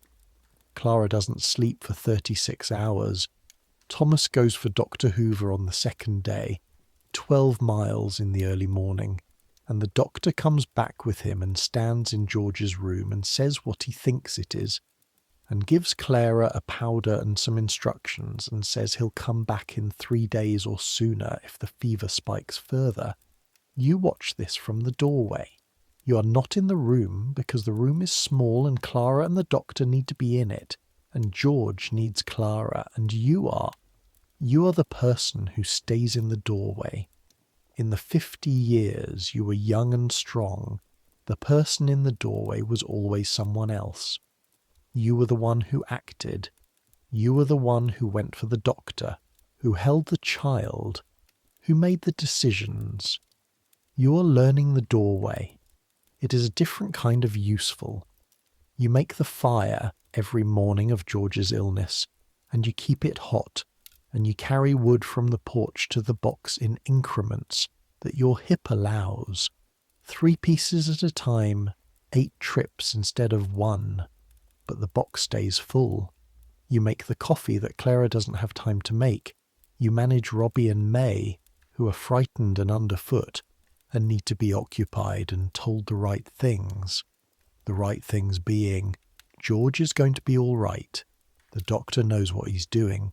Your mother needs us to be useful, not worried. Robbie is 9. He understands the half-truth of this. May is 7. She holds your hand and asks you 3 times a day if George is going to be all right. 3 times a day you tell her, yes, you believe it because the alternative is not available. George comes through the fever on the 4th day. Clara comes out of the room at noon on a Tuesday with the specific changed face of a person whose crisis has resolved, the relief and exhaustion visible together, and she puts her hands flat on the kitchen table and stands there for a moment. You put your hand over hers, she doesn't move, just stands there. Then, he asked for oatmeal. Good sign. He said it has to be the gluey kind. You almost laugh. That's a very good sign. The ledger is finished in October, 47 pages. Your handwriting small and consistent across all of them. You made yourself write consistently. Fought the temptation to rush the later sections when your hands were tired. 40 years. The broken up land. The first crop, 1864. The year you also broke 2 ploughs on rocks you hadn't found yet, and learned the shape of the land by argument. The drought years and the flood years and the year the blight came through and took half the corn and you still made the mortgage because Thomas's grandfather, Ida's father, a man who believed in keeping things in the family, extended the note at no interest. The people. The farm is not separate from the people, and the ledger reflects this. You've noted the years of significant family events in the margins, not sentimentally but practically, the way a farmer notes anything that affected the labour and the outcome. 1874, Thomas born, East barn built, lost 3 weeks in August 1879. Isaac, 4 days, buried East corner, hard winter, feed shortage March, survived. 1887. Ida unwell, spring. Neighbour women came. Crop delayed but finished. 1895. Ida. September. Hardest year. Thomas and neighbours finished harvest. The ledger. Thomas sits with it for an evening in October, reading it page by page while you sit, across from him and say nothing and let him read. He gets to the Isaac entry. He looks up.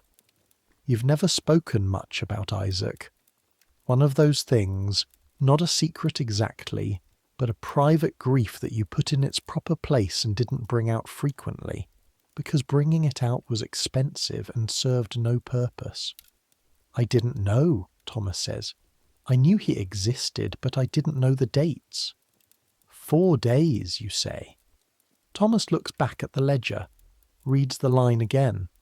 4 days, he says. He keeps reading. He reads for another hour. When he finishes, he closes the ledger and holds it in both hands, the way George held the horse, and he sits there for a moment with it. Can I give this to Robbie some day, he says, when he's old enough? It's already his, you say. It's always been his, and May's, and George's. That's why I made it. Thomas nods. He keeps holding it.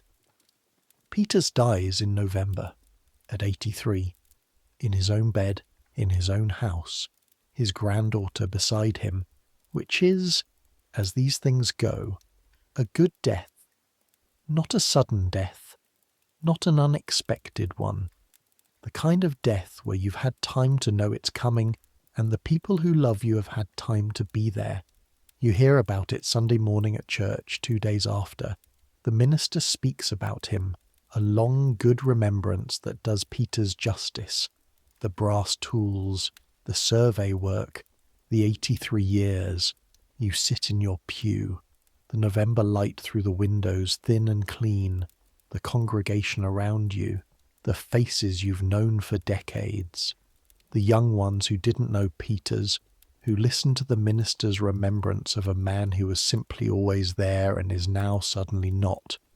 You think about what he said on the summer road, when something you've touched keeps going, the surveying tools in Cleveland, the grandson engineering. After the service, you stay. You stay longer than usual, talking with people, longer than your hip would normally allow you to stay standing. You accept help to the wagon when it's time to go. Robbie's hand on your elbow, steady, the boy grown enough to offer this without being asked. You all right, Grandpa? Fine. You were talking to everyone. Peters would have done the same. Robbie holds your elbow until you're in the wagon, and then he climbs up beside you, and Thomas takes the reins, and Clara is behind with May and George, and you ride home along the November road with the fields stripped and brown, and the sky that particular mid-November grey that sits like wool on the horizon. You think, this is what I have, this road, this wagon, these people, this county, which you have known for 64 years, which has not always been kind but has been yours, the ledger at home on the shelf, the horse with the long tail, the fire you light every morning. There is no single answer to the question of how old people survived before nursing homes. Some of them were placed in county homes where the conditions range from barely adequate to genuinely terrible, and they waited out their years in communal rooms with grey blankets and institutional soup, and the specific, particular sadness of people who've been made into a category.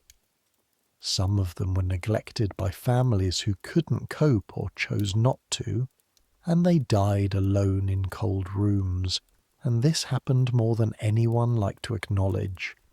And some of them, many of them, survived because of the vast invisible network of human obligation and love and practical necessity that held communities together before institutions existed to replace it. The fire lit before the household woke, the ledger organised and annotated, the church women on Thursdays, the neighbour's woodpile quietly restocked, the specific useful knowledge held in a body for decades and transferred inch by inch to the next body that needed it, the horse with the long tail. These are not romantic abstractions. These are not arguments that the old way was better. It wasn't better. Many old people suffered enormously in ways they wouldn't have suffered if the institutional supports had existed. But what existed, what people built in the absence of institutions, was a dense and real thing. And some of it worked. And the people who made it work, Thomas, Clara, the church women, the community, they were not doing it out of policy or obligation or legal requirement. They were doing it because that's what you do when someone has spent their life building something that you live in. The winter comes. Again. Ohio. November. Again. The wheel turning. You wake at 4 a.m. The darkness outside the window. The cold in the room. A familiar cold. A known cold. The specific cold of your specific room in your specific house.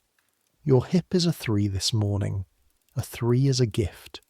You lie still for a moment and take inventory, as you've done every morning for years.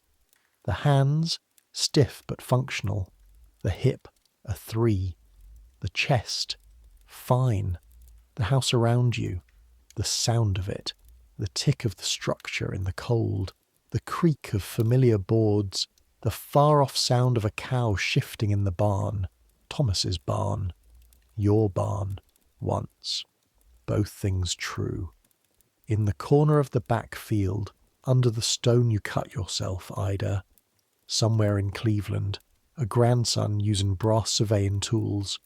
In a house 3 miles south, August Hanson at Milford, in a room with 8 beds. In your room, on the shelf, the ledger. In George's room, the horse. You get up, the floor cold under your feet, your boots, your trousers, the buttons.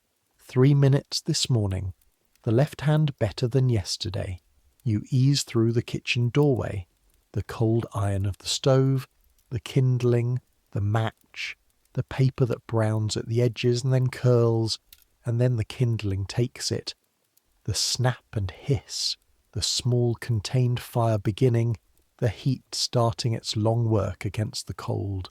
You close the firebox, you sit. The fire visible through the glass, the kitchen yours in the early dark, 30 minutes before Clara comes down. You don't need to hurry. You sit in the chair with a gouge in the left arm and you watch the fire and you listen to the house.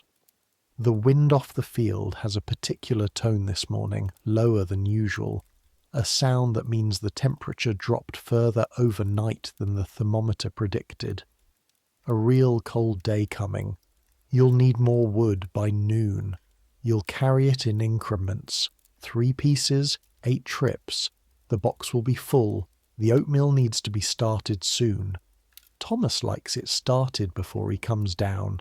The pot already warm and working so that breakfast is ready when he's done in the barn. You can do that.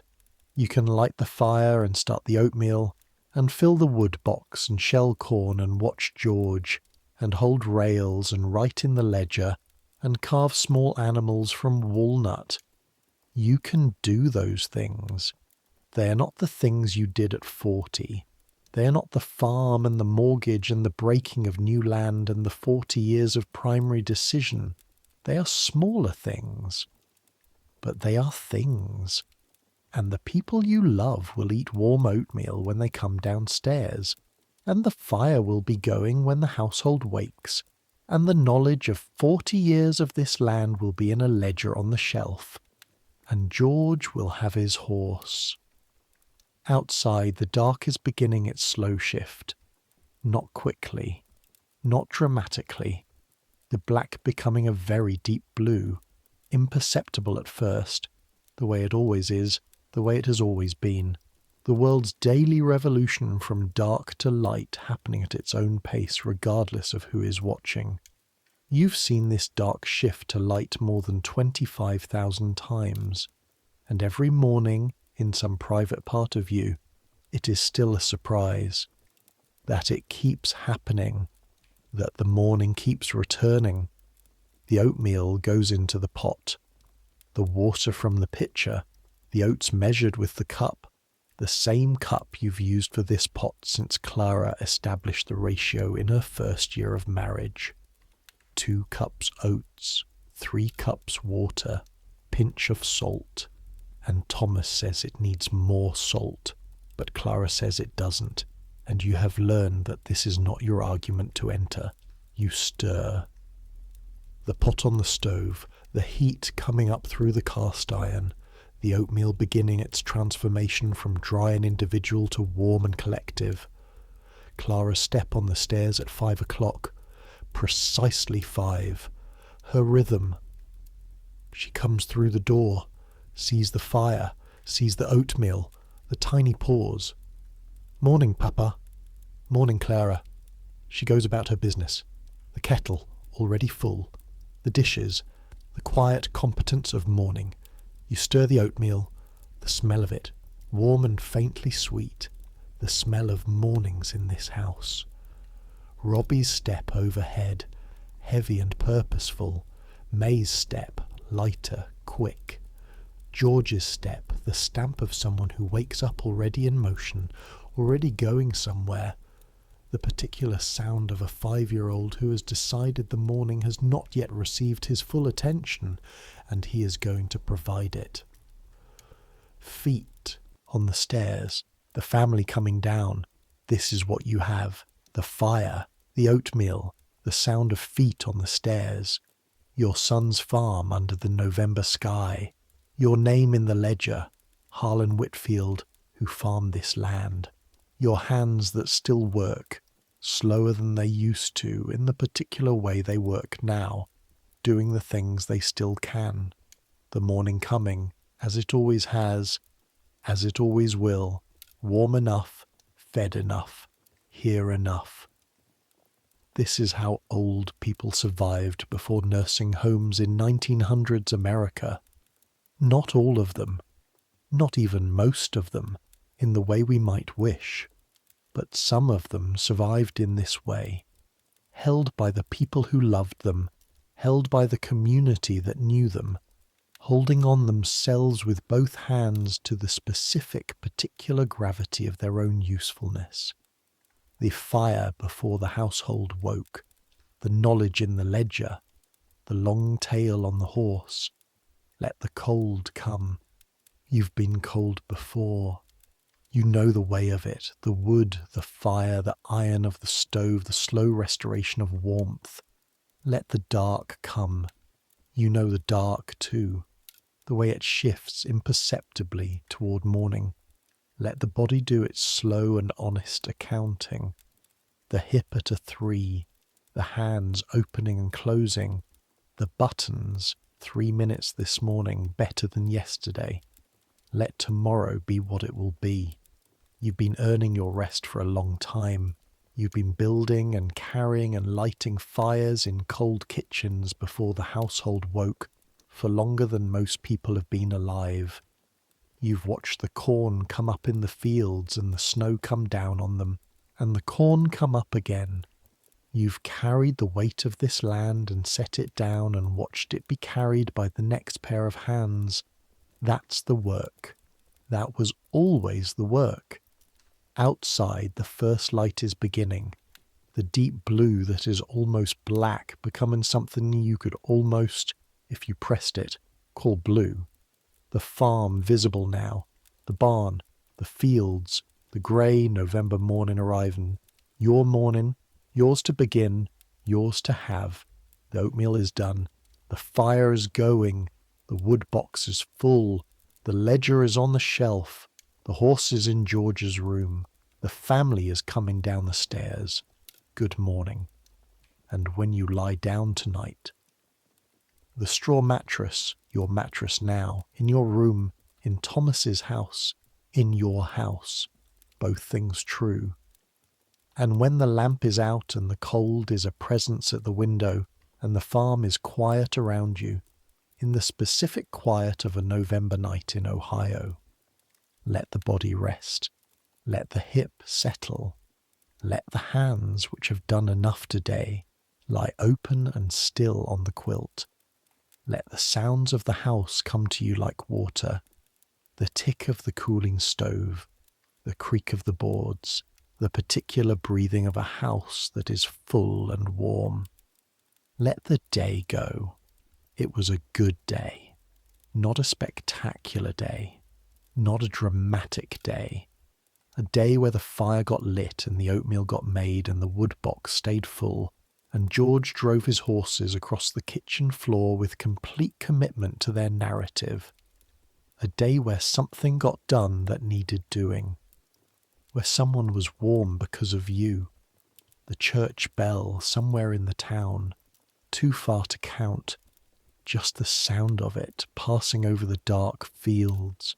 Like all the church bells you've heard in 71 years, like all the mornings you'll lie in the dark and do your inventory, like all the fires you'll light before the household wakes. Sleep now. You've earned this darkness. You've earned this rest. Let the farm keep turning without you for a few hours. Let the night be what it is. The cold, the quiet, the particular weight of your own body settling. Your hands open on the quilt. Good night, Harlan. Good night.